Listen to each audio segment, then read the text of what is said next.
இந்த தலையில் சதை வரும், இந்த சதையை சொத்திக்கிறான். அப்போ எதுக்கு இந்த தலையை வைக்கணும்? இந்த சதையில் இருக்கிறதா ஒரு துண்டு சதை வரும், இந்த பக்கம் ஒரு துண்டு, அந்த பக்கம் ஒரு துண்டு.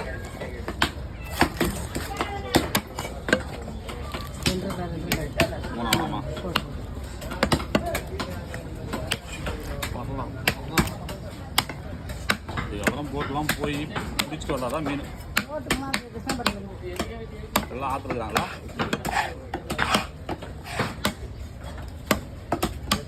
வரணும், வந்தாதான்.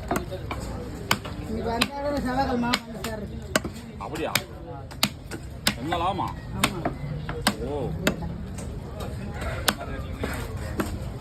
குந்தாரப்பேட்டை மார்க்கெட்டில் எங்கேருந்து வருதுன்னு தெரியல. ஒரு நிமிஷம் தலையை எடுக்கும்போதே வருது.